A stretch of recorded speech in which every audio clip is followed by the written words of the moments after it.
This video was brought to you by Nebula.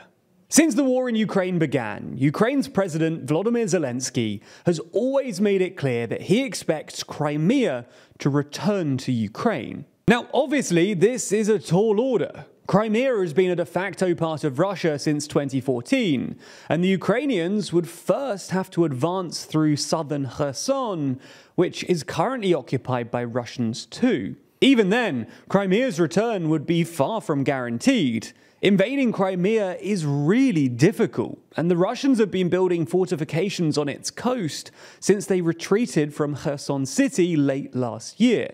Nonetheless, Zelensky and some pro-Ukraine analysts remain optimistic. So in this video, we thought we'd take a look at what Ukraine would have to do in order to retake Crimea, whether this is actually realistic, and if it did happen, how Putin might respond.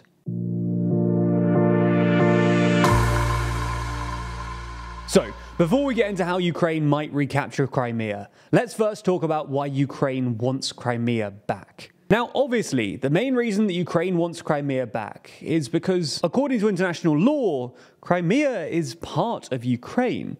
Having been part of Russia since 1783, in 1954, Soviet leader Khrushchev transferred Crimea from the Russian SSR to the Ukrainian SSR.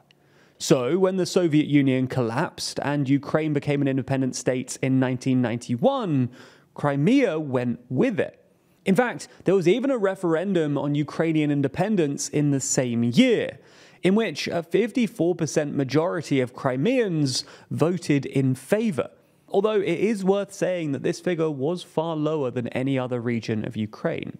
However, Crimea was illegally annexed by Russia in 2014. So while it's still part of Ukraine under international law, and only a handful of countries recognize Russia's claim, it's nonetheless currently de facto part of Russia. It's occupied by Russian officials, its main currency is the ruble, and most Crimeans now have Russian passports. You get the idea then. Ukraine wants Crimea back because, well, they consider Crimea to be part of Ukraine. But there's also a strategic motive here. Retaking Crimea would allow Ukrainians to basically get rid of Russia's Black Sea Navy, which is stationed at the port of Sevastopol. Without Sevastopol, Russia's Black Sea Navy would probably have to retreat to Novorossiysk, Russia's largest trading port on the Black Sea, which is hundreds of kilometers away from mainland Ukraine. Similarly, retaking Crimea would insulate southern Ukraine from Russian air attacks.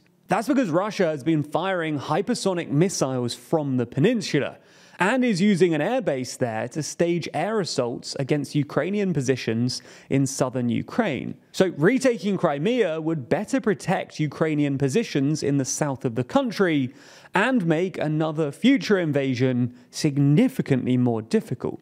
So that's why Ukraine wants Crimea back. But how can Ukraine actually achieve this? Well, as we see it, there would be three steps. Firstly, Ukraine would have to advance south and actually reach Crimea.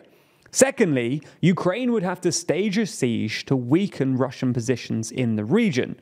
And thirdly and finally, Ukraine would have to actually advance and occupy Crimea. Let's start with the first step, reaching Crimea. At the moment, the Russian front line essentially runs along the Dnipro River, which means that Crimea is protected by a Russian-occupied buffer zone of about 70 kilometers. Now, there are basically two ways that Ukraine could advance through here to Crimea. Firstly, they could go straight over the Dnipro and try and brute force their way straight to Crimea. Now, this would probably involve crossing the Dnipro via the Dnipro Islands near Kherson City, which the Russians and Ukrainians have been fighting over since November, and then just advancing directly to Crimea. This would be tough though, not least because unless the West sends Ukraine amphibious vehicles, their pontoon bridges would be within firing range of Russian artillery. So if the Ukrainians don't want to cross the Dnipro, they will probably have to try a southward advance from Zaporizhia towards Melitopol. Again though, this would be a big ask. Russian positions around here are also pretty well fortified, and splitting the Russians could leave the Ukrainians at risk of encirclement. But if the Ukrainians were to pull it off, Russian forces in Kherson would be isolated, and the Ukrainians could gradually advance west along the Black Sea coast until Crimea. So this takes us to our second step, sieging Crimea. Now, advancing straight onto the peninsula would be ambitious. There are something like 30,000 troops stationed here, and their positions are well fortified. Instead, the Ukrainians would be better off first besieging Crimea. Now, this would involve using long-range missile systems to strike Russian ammo dumps and the Kerch Bridge, the main supply route between Crimea and the Russian mainland. The Ukrainians might also consider cutting off the North Crimean Canal, which runs from Kherson to Crimea and supplies 85% of the peninsula's fresh water. But this would also obviously have a severe effect on civilians living in Crimea. Regardless though, having weakened Russian positions in the area, Ukraine could then move on to step 3, which would involve actually crossing onto the peninsula. But there are only 3 land crossings into Crimea: the Arabat Split, the Chonhar Peninsula, and the Isthmus of Petrov. Now, realistically, the only viable route here is the Isthmus of Petrov. Because while the Russians did perform a sneak attack via the Arabat Split against the Tsars in 1737, the split is dangerously narrow and very open. Similarly, the Chonhar Peninsula is just too narrow for a combined arms operation, and it's bordered by dense open marshlands on either side. This leaves us with the Isthmus of Petrov. And while it's definitely Ukraine's best option, it's still only about 5 kilometers across and would be well defended by the Russians. So that's their potential path, littered with issues at almost every stage. So is it really even possible? Well, ultimately, whether Ukraine stands a chance of retaking Crimea will probably depend on what sort of military aid the West ends up providing. For example, more amphibious vehicles could help with the crossing of the Dnipro and the Isthmus of Petrov, and longer-range missile systems would allow the Ukrainians to put pressure on Russian positions in Crimea during the siege stage. Unfortunately for Zelensky, though, NATO is apparently not keen on the idea of a Ukrainian attempt on Crimea. The US, for instance, has so far refused to provide Ukraine with long-range missile systems. And Antony Blinken said in December that the US wanted to give Ukraine the means to take back the territory which has been seized from it since February 24th, which wouldn't include Crimea. This presumably means that NATO thinks that Crimea could be a red line for Putin, and that Putin is more likely to use non-conventional methods in order to defend it. Now, that's not to say that without Western support this can't happen. After all, Ukraine has reliably outperformed expectations so far. Nonetheless, there are quite a few steps ahead of Ukraine actually taking Crimea, and none of those steps look all that easy. So be sure to subscribe and ring the bell to be updated if and when it does happen.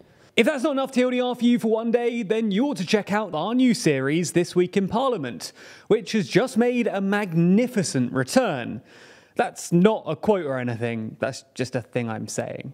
Anyway, This Week in Parliament is a show where we run down exactly what happened in Parliament in the preceding week, breaking down the debates, laws and bills which otherwise you'd have totally missed, and explaining what really happens in Britain's seat of power when you brush aside all of the shouting and arm waving. New episodes of that come out every week, only on Nebula. But that's not all. There's also the extended version of the daily briefing every single weekday, a bunch of exclusive explainer videos, some totally silly fun content, and all of our videos totally ad-free. And it's not just TLDR either. We're joined by a whole bunch of your favourite creators, from Wendover and Real Life Law to Johnny Harris. Which means that on Nebula, there's a whole ton of exclusive videos, early access to loads of creators, and all of the ad-free viewing you could possibly handle. And signing up using our link gets you access for just $2.50 a month. Not only that, this is the absolute best way you can support the channel. So thanks for watching, and we'll see you soon on Nebula.